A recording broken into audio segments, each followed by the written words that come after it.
लहानपणी आमच्या शाळेत दर शनिवारी सकाळच्या प्रार्थनेनंतर मारुती स्तोत्र आणि मनाचे श्लोक म्हणायचा कार्यक्रम असायचा.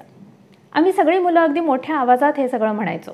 कोटीच्या कोटी उड्डाणे झेपावे उत्तरेकडे असं अगदी टिपेच्या आवाजात म्हटल्यावर आता खरंच मारुती उड्डाण करून आमच्या वर्गात येईल असं वाटायचं. थोडं मोठं झाल्यावर हे स्तोत्र आणि श्लोक रामदास स्वामींनी लिहिले आहेत हे समजलं. आपल्याच मनाला उद्देशून श्लोक लिहिणाऱ्या, आपल्याच मनाला कसं वागायचं हे शिकवणाऱ्या या साधुपुरुषाबद्दल कुतूहल वाटायचं. पुढे कॉलेजात असताना तत्त्वज्ञान समजून घेण्याची उत्सुकता वाढली.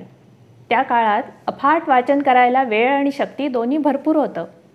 घरात पुस्तकांचा मोठा संग्रह, शिवाय लायब्रऱ्यांमधून आणून वाचलेली मराठी इंग्रजी पुस्तकं. आई वडील प्राध्यापक असल्याने घरात नेहमी होणारी संत साहित्यावरील चर्चा या सर्वातून वाचनाची आवड विकसत गेली. एक दिवस मी माझ्या वडिलांना म्हटलं, मला ज्ञानेश्वरी वाचायची आहे. बाबा म्हणाले, आधी दासबोध वाच. तेव्हा नाही वाचला, पण नंतर अनेक वर्षांनी जेव्हा हातात घेतला तेव्हा अक्षरशः रोज रात्री बसून 8-10 दिवसात वाचून संपवला. भारतीय तत्त्वज्ञानाची एवढी सुंदर ओळख सहज समजेल अशा सोप्या भाषेत इतर कोणत्याच ग्रंथाने होत नसेल. आणि म्हणूनच प्रथा आहे आधी दासबोध वाचून मग ज्ञानेश्वरी वाचण्याची. ग्रंथयात्रा एक अनुभव या कार्यक्रमाच्या 7व्या भागात आज आपण बोलणार आहोत 17व्या शतकात समर्थ रामदास स्वामींनी लिहिलेल्या दासबोध या ग्रंथाविषयी. सर्व प्रेक्षकांचं या भागात मनापासून स्वागत. रामदासांपूर्वी होऊन गेलेल्या संतांनी जी काव्यरचना केली ती मुख्यत्वे आपल्या भक्तीचा एक आविष्कार म्हणून किंवा आपल्या भावना व्यक्त करण्यासाठी साधनेच्या विविध टप्प्यांवर आलेले अनुभव, देवाच्या भेटीची तळमळ आणि साक्षात्काराचा अनुभव व्यक्त करण्यासाठी केली. समाजबोध हा हेतू असला तरी तो अनुषंगिक होता. पण रामदासांनी जाणीवपूर्वक सामान्य माणसाला प्रापंचिक आणि पारमार्थिक जीवनाचा उपदेश करण्यासाठी काव्यरचना केली. रामदासांचं व्यक्तिमत्व हे एका अत्यंत प्रेमळ आणि आदर्श गुरूचं होतं. त्यांचा जन्म 1608 साली मराठवाड्यातील जांब या गावी झाला. लहानपणापासूनच अध्यात्माची आवड असलेल्या रामदासांना वयाच्या 12व्या वर्षीच आपल्या आयुष्याचं ध्येय लक्षात आलं होतं. त्या काळच्या पद्धतीनुसार 12व्या वर्षी त्यांचं लग्न ठरलं. पण लग्नमंडपात मंगलाष्टकं सुरू होताच आपल्या आयुष्याची दिशा वेगळी आहे हे ध्यानात येऊन ते तिथून अक्षरशः पळून गेले आणि दूर गोदावरी किनारी टाकळी इथं जाऊन साधनेला सुरुवात केली. त्यानंतर 12 वर्ष रामदासांनी एकाग्र चित्ताने तपश्चर्या केली. याच काळात त्यांना श्रीरामाचं दर्शन होऊन ज्ञानप्राप्ती झाली असं मानलं जातं. नंतरची 12 वर्ष रामदासांनी भारतात हिंडून तीर्थयात्रा केली. या 12 वर्षात त्यांना भारतातील तत्कालीन परिस्थितीचं जवळून दर्शन झालं. मागच्या भागात एकनाथांच्या भावार्थ रामायणावर चर्चा करताना तत्कालीन सामाजिक स्थिती आपण पाहिली होती. उत्तरेकडे मुघल आणि दक्षिणेकडे 5 बहमनी पातशाया यांच्या अविरत होणाऱ्या लढायांमुळे समाज विस्कळीत झाला होता. समाजाचा आपल्या सामर्थ्यावरील विश्वास हरवला होता.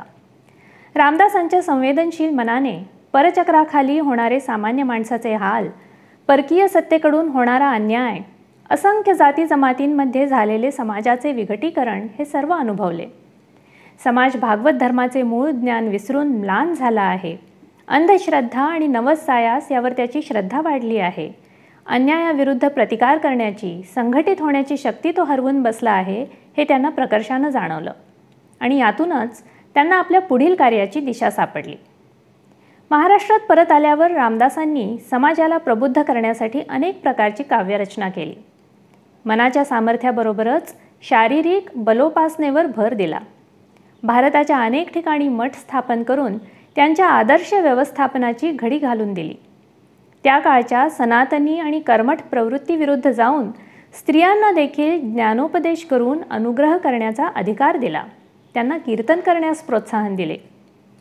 ज्या काळात शिवाजी महाराजांनी राजकारण आणि रणांगण या क्षेत्रात लाख मोलाची कामगिरी करून स्वातंत्र्याची उभारणी केली, त्याच काळात रामदासांनी आध्यात्मिक क्षेत्रात समाजाचे मनोबल वाढवले. अशा सामर्थ्यवान रामदासांचा दासबोध हा सर्वात महत्त्वाचा ग्रंथ. शंकराचार्य आणि ज्ञानेश्वरांनी सांगितलेले आणि भागवत धर्माने प्रणीत केलेले अद्वैत तत्त्वज्ञान हेच या ग्रंथाचा पाया आहे. परंतु हे तत्त्वज्ञान अतिशय साध्या, सरळ, सोप्या भाषेत ओवी छंदात केलेल्या रचनेतून सांगितलेले आहे. मला तर असं वाटतं की ज्या व्यक्तीला वेदांत तत्त्वज्ञान माहीत नाही पण जाणून घ्यायची इच्छा आहे, तिला पहिल्यांदा दासबोध वाचायला द्यावा. एखाद्या अनुभवी शिक्षकाने आपल्या आवडत्या विद्यार्थ्यांना एखादा विषय समरस होऊन शिकवावा, तसं दासबोधात रामदास एक एक विषय समजावून सांगतात. नवविधा भक्ती म्हणजे काय, त्रिविध ताप कोणते, 3 गुण आणि पंचमहाभूते यांचा सृष्टीशी काय संबंध, शुद्ध ज्ञान म्हणजे काय, माया आणि ब्रह्म या काय संकल्पना आहेत, प्रकृती आणि पुरुष यांच्यापासून सृष्टीची उत्पत्ती कशी होते, द्वैत आणि अद्वैत म्हणजे काय यांचं स्वच्छ सुंदर स्पष्टीकरण आपल्याला दासबोधात मिळतं. पण हे नुसते व्याख्यात्मक वर्णन नाही, त्याला अनुभूतीची जोड आहे. रामदासांनी स्वतः जे शुद्ध ज्ञान अनुभवलं त्यातून उतरलेलं हे सच्च निरूपण आहे. उदाहरणार्थ विरक्ताची लक्षणं सांगताना ते म्हणतात, दृढ निश्चयो धरावा संसार सुखाचा करावा, विश्वजन उद्धरावा संसर्ग मात्रे. किंवा वैराग्याचे निरूपण करताना ते म्हणतात, तुझे तुझं नव्हे शरीर तेथे इतरांचा कोण विचार, आता एक भगवंत साचार धरी भावार्थ बळे. माणसाला आसक्ती कशी संसारात गुंतवून ठेवते हे सांगताना ते घराचं उदाहरण देतात. माणूस कर्ज काढून घर बांधतो, पण मूषक म्हणती घर आमुचे, पाली म्हणती घर आमुचे, मक्षिका म्हणती घर आमुचे निश्चयेसी, कातण्या म्हणती घर आमुचे, मुंगळे म्हणती घर आमुचे, मुंग्या म्हणती घर आमुचे निश्चयेसी, जन्म 2 दिसांची वस्ती कोठेतरी करावी. साधकाच्या बद्ध, मुमुक्षु, साधक आणि सिद्ध या अवस्थांची लक्षणे रामदास विस्तृतपणे सांगतात. दया नाही, करुणा नाही, आर्जव नाही, मैत्री नाही, शांती नाही, क्षमा नाही, या नाव बद्ध.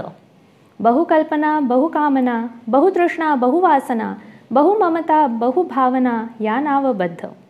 बहुतेक आपण सर्व लोक याच अवस्थेत असतो आणि मग कधीतरी मुमुक्षु अवस्थेला पोचतो. नाही पुण्याचा विचार, झाले पापाचे डोंगर, आता दुस्तर हा संसार कैसा तरो, असा प्रश्न मनात डोकावायला लागतो. आपले अवगुण देखे, विरक्ती बळे ओळखे, आपणासी निंदी दुःखे, या नाव मुमुक्षु, अशी स्थिती प्राप्त होते आणि उपासकाची साधकाच्या दिशेने वाटचाल सुरू होते. अवगुण त्यागी दिवसेंदिवस, करी उत्तम गुणाचा अभ्यास, स्वरूपी लावी निज ध्यास, या नाव साधक. अशा साधकाला ते परब्रह्माचं स्वरूप उलगडून दाखवतात. जे जे काही निर्माण झाले ते ते आधीच ब्रह्मे व्यापिले, सर्व नाशता उरले अविनाश ब्रह्म. परंतु मायेच्या आभासामुळे परब्रह्माचे हे रूप आपल्याला दिसत नाही. हे समजावून सांगण्यासाठी रामदास वेगवेगळे दृष्टांत देतात. का ते दर्पणाचे मंदिरी, बैसली सभा दिसे दुसरी, बहुत दीपांची ये हारी, बहुत छाया दिसती, ऐसे हे बहुविध असे, साच्या सारिकेची दिसे, परी हे सत्य म्हणून कैसे विश्वासावे. पण खरे म्हणजे मुळात परब्रह्म हेच शाश्वत सत्य आहे. तेजी असे परी जळेना, पवनी असे परी चळेना, गगनी असे परी कळेना, परब्रह्म ते. शरीर अवघे व्यापले, परी ते नाही आढळले, जवळीच दुरावले नवल कैसे. दासबोधाचं दुसरं वैशिष्ट्य असं की परमार्थाबरोबरच रामदास साधकांना व्यवहारही शिकवतात. माणसाचे जीवन इतके गुंतागुंतीचे असते की विवेकी माणसाला सुद्धा कधीकधी कसे वागावे हे सुचत नाही. योग्य काय आणि अयोग्य काय, इतरांना न दुखावता स्वतःवर होणाऱ्या अन्यायाला कसा प्रतिकार करावा, प्रपंच करताना काय करावे आणि काय करू नये, कोणाशी संगती जपावी आणि कोणापासून दूर राहावे, हे परमार्थाची विशेष चिंता न करणाऱ्या माणसाला देखील कधीकधी समजत नाही. मग जाणीवपूर्वक भगवत भक्ती करणाऱ्या, ईश्वर प्राप्तीची इच्छा करणाऱ्या साधकाला तर हे प्रश्न पावलोपावली पडतात. आणि हे सर्व जाणून रामदास या ग्रंथात शिष्यांना अतिशय समर्पक उपदेश करतात. आरंभीचे नमन झाल्यावर ग्रंथाची सुरुवातच ते मूर्खाच्या लक्षणापासून करतात. परपीडेचे मानी सुख, परसंतोषाचे मानी दुःख, गेले वस्तूचा करी शोक, तो एक मूर्ख. किंवा अनितीने द्रव्य जोडी, धर्मनीती न्याय सोडी, संगतीचे मनुष्य तोडी, तो एक मूर्ख. आणि अशा प्रवृत्तींपासून दूर राहण्याचा शिष्यांना उपदेश देतात. आपलेन ज्ञातेपणे सकळास शब्द ठेवणे, प्राणीमात्रांचे पाहे होणे, तो एक पढत मूर्ख. या शब्दांनी ते स्वतःच्या ज्ञानाचा गर्व करणाऱ्या आणि दुसऱ्यांवर टीका करणाऱ्या व्यक्तींना पढत मूर्ख म्हणतात. याच प्रकारे ते उत्तम लक्षणे, सद्गुरू कसा ओळखावा, उत्तम शिष्य कसे व्हावे, विवेकाने कसे जगावे हे विस्ताराने सांगतात. जे करामिती दाखविती तेही गुरु म्हणिजेती, परंतु सद्गुरू नव्हेती मोक्षदाते, असा भोंदू गुरूंपासून दूर राहण्याचा इशारा देतात. जो कोणी ज्ञानबोधी समूळ अविद्याछेदी इंद्रिये दमन प्रतिपादी तो सद्गुरू जाणावा, अशी योग्य गुरुची लक्षणे सांगतात. कर्मकांडे, अघोरी क्रिया, अंधविश्वास यांचा रामदासांनी निक्षून विरोध केला. निराहार, उपोषण, पंचाग्नी, धूम्रपान आपणास घ्यावे पूर्ण तो तमोगुण, अशा साधनांच्या मागे न लागता शुद्ध मनाने देवाला भजावे हा संदेश दिला. देवाच्या सख्यत्वासाठी पदाव्या जिवलगासी तुटी सर्व अर्पावे सेवटी प्राण तोही वेचावा. अशा उद्देशातून रामदासांनी तत्कालीन समाजाला व्यवहारशास्त्र, व्यवस्थापनशास्त्र, संघटन, राजनीतीशास्त्र, समाजशास्त्र शिकवलं. याच काळात अंकुरित झालेल्या आणि हळूहळू सशक्त होणाऱ्या स्वराज्याची घडी बसण्यासाठी पूरक अशा समाजाची यातून निर्मिती झाली. तत्कालीन समाजाच्या घडणीत दासबोधाचे काय योगदान होते हे आपण त्यांच्या वाङ्मयाच्या अभ्यासक डॉक्टर विमुक्ता राजे यांच्याकडून ऐकूया.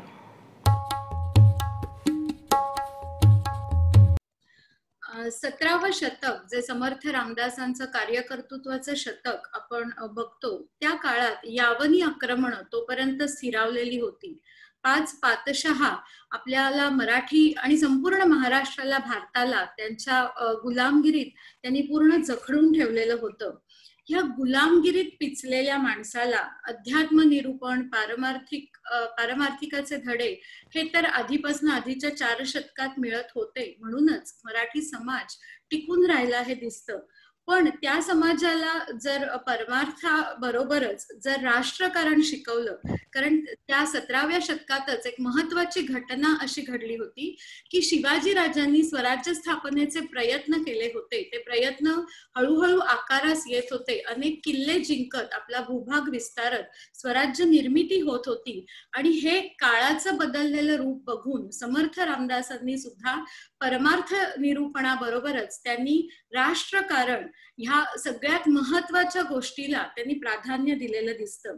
हे करताना त्यांनी मुळात स्वतः 12 वर्ष भ्रमंती केली होती. त्यातून लोकस्थितीची जाणीव त्यांना झाली होती. आणि मग परतल्यावर महाराष्ट्रात आल्यावर काय कार्य करायला पाहिजे, तर समाज गोंधळलेला आहे, घाबरून गेलेला आहे. असा समाजाला एकत्र आणायचं, संघटित करायचं, संघटना बांधायची म्हणून त्यांनी समर्थ संप्रदायाची स्थापना केली, महाराष्ट्र धर्म उभारला. हे सगळं करताना त्यांनी अनेक शिष्य गोळा केले. अर्थात हे शिष्य गोळा करत असताना शिष्यांना एक ठराविक अभ्यासासाठी काही पुस्तक, ग्रंथ रचना त्या काळी केली जात होती. आणि त्याच संपूर्ण गरजेतनं म्हणा किंवा समाजाची आवश्यकता, गरज ओळखून समर्थांनी दासबोधाची निर्मिती केली. 20 दशकांचा 7756 ओव्यांचा हा महाग्रंथ आहे. आणि हा ग्रंथ जर आपण नीट बघितला तर असं लक्षात येतं की त्यात मूर्ख लक्षणांपासून समर्थांनी केलेली सुरुवात आहे, ते शेवट उत्तम पुरुष लक्षणांपर्यंत ते पोहोचतात. दासबोध जर आपण पूर्ण वाचला, तो समजून घेतला, आचरणात आणला, तर सर्वसामान्य माणसाचं रूपांतर जे आहे ते सामान्य माणसापासून उत्तम व्यक्तिमत्वापर्यंत होऊ शकतं. हे समर्थांना ह्याच्यातनं सांगायचं आहे. आणि म्हणूनच एकीकडे शिष्यांसाठी आणि त्याच वेळेला समाजासाठी निर्माण केलेला दासबोध हा ग्रंथराज आहे. दासबोध ही समर्थांची वाङ्मयीन मूर्ती सुद्धा आहे. आणि ह्या वाङ्मयीन मूर्तीद्वारेच आपल्याला असं दिसतं की समर्थांनी प्रपंचात राहून सर्वसामान्य माणसाला सांगितलं की प्रयत्नवाद, त्याचा तू प्रयत्नवादाची दीक्षा घे, प्रयत्नवादाची शिकवण दिली. हा प्रयत्नवाद शिकवणं म्हणजेच काय, तर एकत्र ये, संघटित हो, आणि जो राजा तुझ्या आजूबाजूला जे स्वराज्य निर्मितीचे प्रयत्न करतोय त्याला पॅरलली कुठेतरी मदत कर. ही एक मोठी काळाची गरज ओळखून केलेली गोष्ट होती. म्हणजे जेव्हा एखादं वाङ्मय कालातीत होतं, एखादा ग्रंथ, एखादं पुस्तक, एखादं साहित्य आपण म्हणतो की ते मैलाचा दगड ठरतं किंवा कालातीत होतं, त्याचं कारण असं आहे की ते नंतरच्या काळात सुद्धा तसंच्या तसं लागू पडतं. याचं सांगण्यामागचा हेतू असा आहे की मी जेव्हा दासबोधाचा अभ्यास करत होते तेव्हा त्यांनी जे सगळं संघटना शास्त्र जे शिकवलेलं आहे, म्हणजे समर्थ पहिल्यांदा दासबोधाच आपल्याला म्हणतात की ते वेगळे कुठे झालेत, तर मुख्य ते हरिकथा निरूपण, म्हणजे तुम्ही देव, अध्यात्म, हे परमार्थ हे करायचंच आहे, पण ते करत असताना राजकारणाकडेही लक्ष द्या आणि हे सगळं करताना सावधपण बाळगा, हा चातुर्याचा मंत्र त्यांनी त्याच्यात दिला. आणि समर्थांनी हा जो प्रयत्नवाद, हा चातुर्यवाद, हा सावधपणा ज्या दासबोधातून शिकवला, तर त्या दासबोधाच्या आत्ताच्या काळातल्या व्यवस्थापन शास्त्राशी जेव्हा मी सांगड घालायला लागले, तेव्हा असं लक्षात आलं की हे पूर्णपणे साधर्म्य ह्याच्यात दिसतं. जे 20व्या शतकातलं व्यवस्थापन शास्त्र आहे ते 17व्या शतकातला तो समर्थांचा प्रयत्नवाद होता. म्हणजे संघटित समाज संघटित करणं, कुशल नेतृत्व करणं, त्याचबरोबर त्यासाठी महाराष्ट्र धर्म समर्थ संप्रदायाची स्थापना, यातून सामान्य माणसाला स्वतःचं स्वत्व निर्माण करण्याची ऊर्जा देणं, हे काम त्यांनी दासबोधाद्वारे केलेलं दिसतं. आणि शेवटी मला इतकंच म्हणावंसं वाटतं की दासबोधातून त्यांनी आपल्याला अनेक डूज अँड डोंट्स आत्ताच्या काळात सुद्धा जे वापरता येतील ते सांगितलेत. आणि याच दासबोधातून संवाद कौशल्य त्यांनी शिकवली आहेत, संघटना कशी बांधायची ह्याचेही धडे दिलेले दिसतात, व्यवस्थापन शास्त्र शिकवलेलं आहे. आणि त्याचबरोबर जिथे जिथे गरज पडली, मग ते शिष्य असू दे, समाज असू दे, गोंधळलेले जे जे कोणी त्यांच्या समोर आले, त्यांचं समुपदेशनही केलेलं आहे. आत्ताच्या काळात ह्या सगळ्यात वेगवेगळी मंडळी आपल्याला एक्सपर्ट दिसतात, पण एकटे समर्थ आपल्या एका दासबोधात त्यांनी फार मोठी वाङ्मय निर्मिती केली. पण समर्थ संप्रदायाचा जो आधारभूत ग्रंथ दासबोध आहे आणि स्वतः त्यांची वाङ्मय मूर्ती म्हणून दासबोध ओळखला जातो, त्या दासबोधातनं त्यांची ही सगळी व्यक्तिमत्व जी आधुनिक काळाच्या आजच्या 21व्या शतकाशीही जवळ जाणारी आहेत, ती आपल्याला दिसतात. काळ बदलला तरी मानवी जीवनाच्या वृत्ती बदललेल्या नाही. आणि म्हणूनच आज सुद्धा रामदासांचं तत्त्वज्ञान प्रत्येकासाठी उपयुक्त आहे. रामदासांनी सांगितलेला प्रयत्नवाद राष्ट्रनिर्मितीसाठी, एका सुदृढ आणि सुसंस्कृत समाजाच्या निर्मितीसाठी आजही तितकाच आवश्यक आहे. रामदासांनी वर्णसंस्थेचा पुरस्कार केला आणि त्याबद्दल अनेक अभ्यासकांनी त्यांच्यावर टीकाही केली आहे. परंतु तो त्या काळच्या समाजव्यवस्थेच्या संदर्भातून पाहायला हवा. त्यांनी प्रतिपादन केलेली कर्तव्यनिष्ठा आणि प्रयत्नवाद जर अंगीकारला आणि त्यांनी त्याज्य मानलेला दैववादाचा जर त्याग केला, तर आज आपल्याला अभिप्रेत असलेली समतेवर आधारलेली समाजव्यवस्था आपल्याला नक्कीच बळकट करता येईल. अशा प्रकारे दासबोध व्यवहाराच्या पहिल्या पायरीपासून ते परमार्थाच्या शेवटच्या स्थितीपर्यंत उपासकाला उत्तम मार्गदर्शन करणारा ग्रंथ ठरतो. रामदास स्वतः ज्या ज्ञानाच्या आणि परमेश्वरी ऐक्याच्या पायरीवर उभे होते, तिथे सर्वांना पोचवण्याची त्यांची धडपड आहे. व्यवहार चातुर्य साध्य करून विरक्त होऊन भक्तिमार्गाला लागलेल्या साधकाला खऱ्या ज्ञानाची ओळख पटवून देण्यासाठी ते म्हणतात, ऐक ज्ञानाचे लक्षण, ज्ञान म्हणजे आत्मज्ञान, पहावे आपणासी आपण, या नाव ज्ञान. ऐक शिष्या येथीचे वर्म, स्वये तूची आहेस ब्रह्म, ये विषयी संदेह भ्रम धरूची नको. असे ज्ञान प्राप्त झाल्यावर साधकाची जन्ममृत्यूपासून सुटका होते. भवभयासी भडकाविले, काळाचे टांगे मोडिले, मस्तक हाणोनी फोडिले जन्ममृत्यूचे, अशी खात्री ते देतात. इतक्या तळमळीने केलेला उपदेश आणि सारासार व्यवहाराचं ज्ञान देणारा हा ग्रंथ सर्वांच्या वाचनीय पुस्तकांच्या यादीत असलाच पाहिजे. रोज यातील एखादा समास जरी वाचला, समजून घेतला आणि त्यावर विचार केला, तर आयुष्य सार्थकतेने जगण्याची किल्ली सापडेल. हा भाग तुम्हाला कसा वाटला ते तुमच्या कॉमेंट्स पाठवून जरूर कळवा. आणि आमच्या चॅनेलला लाईक करा, शेअर करा आणि सबस्क्राईब करा. भेटूया पुढच्या शुक्रवारी आणखी एका पुस्तकाशी मैत्री करायला. तोपर्यंत वाचत रहा.